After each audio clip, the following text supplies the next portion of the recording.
Oh my goodness, look at this. Ew. What is that? Why would you do that to I yourself? don't know what it is. And why I don't would you know tell people? why it was posted. I don't want to know. Right? It's disgusting. Dislike. Oh Why don't we have a gosh. dislike button yet? They Oh, should. that's It would crazy. make so much more sense. Oh my gosh. Sometimes I like things and unlike it just so I can, Guys, make yeah. the notion that Give I've them a unliked notification. it. That's evil. Yeah. That's so mean. It's a really good idea. And they need to, exactly, like they need to know. I like it, but I really don't. What? We are right here. You could have just talked since we're in the same room together. At least now I have everyone's attention. So, how's everyone been? I just got back from California, Yeah, but but- you all already knew that. Oh my gosh, I saw the No, pictures. Everything looked awesome. Yeah, see the beach, amazing. Beautiful. But the traffic was absolutely insane. I It's just a completely different culture out Yeah. there. Yeah, I'm sorry I didn't visit. I started dating a new girl and things just got serious. Oh yeah, Jess, right? The brunette. You guys are super cute. I saw the pictures you posted. Adorable. So cute.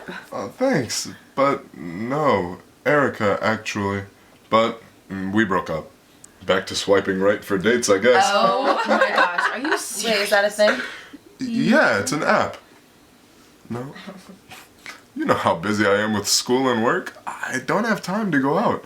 So at least I can meet girls on there, talk to them, and meet up with them if they seem cool. Yeah, how's that working out though? Because I was gonna get an account, but there are some sketchy people. Oh, yeah. Yes. I had a profile on there, and all the guys wanted was to hook up. But I did meet this one guy on there. We texted all day, every single day for 2 weeks straight. Wow. So we went out to dinner, right? No personality whatsoever. Of course. Well, naturally, there's no pressure to make any type of relationship work if all your communication's through a screen. He seemed pretty cool from his profile. Well, that's because it's easy to make yourself look like anything or anyone you want online. So, what's new with you? Yeah, ever since you deleted your account, no one knows what you're doing. Yeah, but really, who doesn't have a social media account? It's like you don't even exist. It's really not that bad. I'm a lot happier than I was when I had it. I don't waste time checking my page or figuring out what to post all the time. And if I do want to talk to someone, I hang out with them and catch up. Oh my gosh. Can you please send that to me? That's kind of We're weird. supposed to be, like we're supposed to be doing right now. Oh my god. That's crazy. Do you even remember hanging out before cell phones? Like actually talking So with the cute. people you're in the same room with? Not really. I'm here and I'm just texting a couple of people. It's not like they're all gonna respond at the same time. That's because with texting there's no urgency to respond. Yeah, and catching up is all you have to do is jump onto their page and stalk them, you know, and then you know who they're hanging out with and what they're doing and who they're dating. Exactly. They post that stuff voluntarily. I'm not gonna feel bad for looking at it. Okay, so why are we hanging out then? Isn't the whole point of us getting together to catch up? Oh my gosh, you guys get together. Okay, cool. Okay, wait. One more for my Snapchat. Okay. Ready? Okay. One, Okay, you want two, me one. Oh, it's so cute.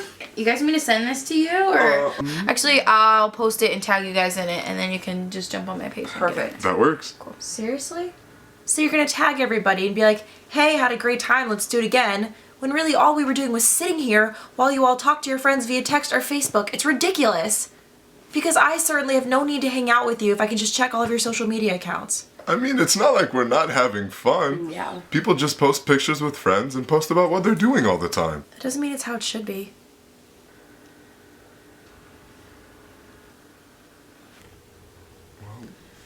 Okay. That's how it is. Whoa, I didn't even know you could do that. Watch. You can zoom in now. What? Right? That's so. Like, why do I need to be that That's close to my kind of face? crazy. Hello.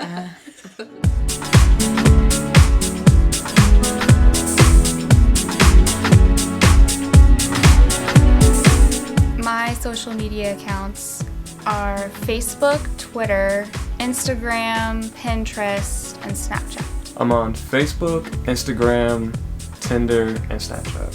Pinterest, Snapchat, and Facebook. I'm currently using Facebook and Instagram.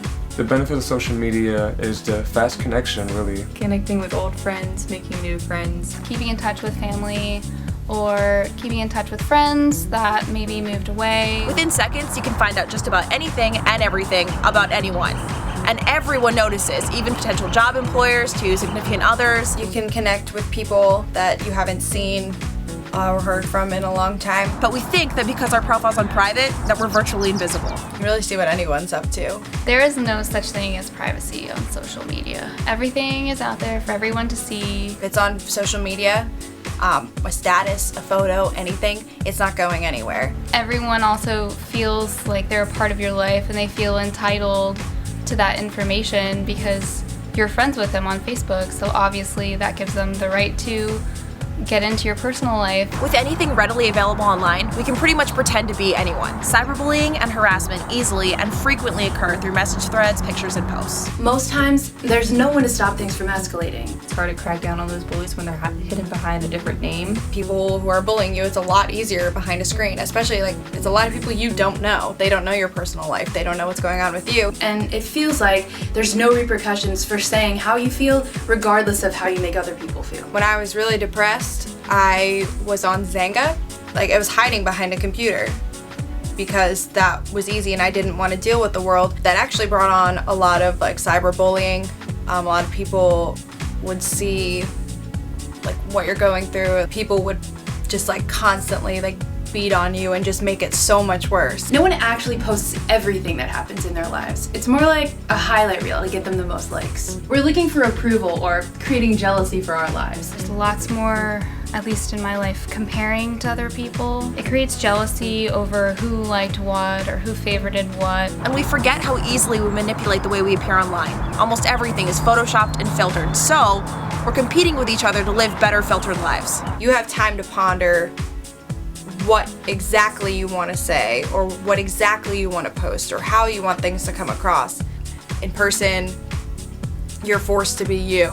And most times, that desire to get the perfect picture with the perfect lighting causes us to miss that moment completely. I like to document everything. I want people to experience what I experience, even though it's not ever going to be the same, so you try that much harder to make sure you get the perfect picture. How do we expect to see ourselves in a positive light when we're constantly comparing ourselves to filtered images of others? And I personally am the worst at social media.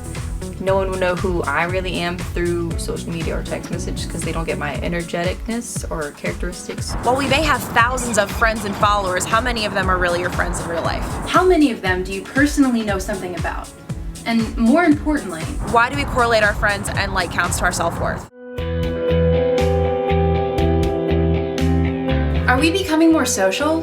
Yes, but our communication is changing significantly. Apps and social media platforms add to our lack of physical communication. Everybody knows everything already, so there's really not much to talk about. The new things that have come about are just kind of like invalid because you've already seen them or heard about them via social media, so that conversation is that much shorter. It could be really interesting, all the things they have to say, but they've already told the world. We're to the point where we don't know how to effectively communicate or relate in person because we're spending too much time nurturing our on-screen relationships. Social media has really impacted the way we communicate, even like person to person or like over the phone. Nobody likes talking over the phone anymore. A lot of people can say things a lot easier through social media or text compared to face-to-face in person. For example, breaking up with somebody, they can do that a lot easier breaking up through a text than you would in person saying, hey, I don't want to be with you anymore. It's a lot easier to say things via internet or via text as opposed to in person. There are a lot of things missing in text conversations and conversations that happen strictly over social media without that face-to-face contact. You don't understand how things are supposed to be said or how they're supposed to come off. It also doesn't capture your reactions, like your quick reactions to in a conversation. Like on a text, you have to think about it, come up with maybe a lie or something. When you're in person, it's a little harder to do that. With so many people at the palm of our hand, why would we be just focused on one relationship when our ability to have multiple conversations makes people disposable? You don't get everybody's attention, like their full attention, when they're on their phone or on the computer. They're just like, yeah, what? Say it again? we forget to focus on one another without technology. We end up ignoring the people that are around us, the ones that we're supposed to be spending time with, spending more time with whoever's on the other end of our phone. Which isn't spending time or communicating with each other. Instead, we thrive on thinking that we can break away from a conversation when needed. So why virtually do we expect consistency, but in person we don't? We just don't want the commitment. We expect everything to happen immediately, and we want to be the first and the greatest and the best at everything that we do because that's what the world tells us to be. Our world has been built for ease and efficiency, but sometimes ease and efficiency aren't the best options. With so much information at our fingertips, we've conditioned ourselves for instant gratification. Post a status, post a picture, repost, like for like, follow for follow. And when people are more prone to social media and texting, they feel like they need to get that instant gratification amongst others of like, hey, I'm doing something, so talk to me. That's just it though. We aren't entitled to anything.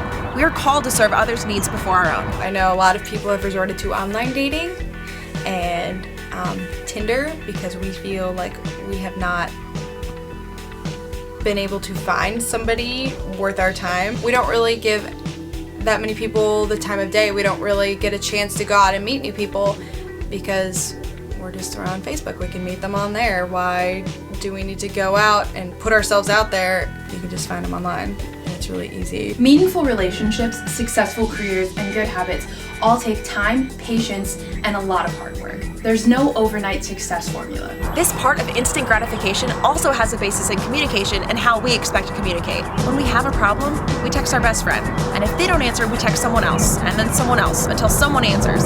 So we play this game of whoever answers first can make me feel better. We tend to approach God in the same way. After not talking to him for like 3 years, we'll be up for some big promotion or have a big exam, and we'll be like, God, I really need your help.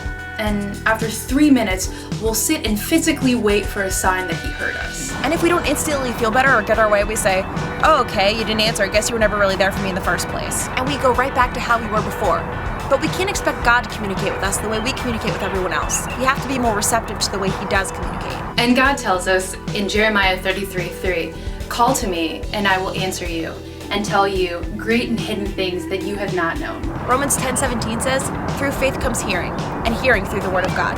Isaiah 30:21 says, and your ears shall hear a word behind you saying, this is the way, walk in it, when you turn to your right or when you turn to your left. With social media, we've created an addiction that we feel like we have to be on our phones at all times so we don't feel like we're missing out on anything. When you go hang out with your friend and they're always on their phone, you're like, are you gonna hang out with me or not? I could leave and you can just be on your phone all day. I think it's screwed up our priorities and where our intentions lie, and it's hurting our relationships because of it. When I'm hanging out with friends and they're on their computers or they're on their phones, I'm just like, can we do something? Because then I just end up sitting there, I'm like, well, I might as well just be on my phone too. People spend way too much time on their phone electronics instead of with their friends, like or outdoors or anything. In the long haul, it's not going to matter if you have 256 virtual friends or 1,253. It won't matter how many levels of Candy Crush you beat, and it's not going to matter how many likes your profile picture has or how many views your cat video got. We continue creating social media outlets instead of fixing the root cause. The desire to connect with each other, to feel meaning and purpose, and to feel loved. So what can you do to break the cycle? Limit your time on social media and limit your social media accounts. Try to spend more time with your friends in person and really foster those relationships. Attempt to not use social media for a few days. And in that time, focus your energy on something you wish to better yourself doing, like learn a new language or an instrument, pick up a new hobby. Challenge yourself to be better. And when you do post stuff on social media, think about what you're posting and how you're portraying yourself to others. Hold yourself accountable for everything you post. Don't spread the disease. Provide the cure. Why be ordinary?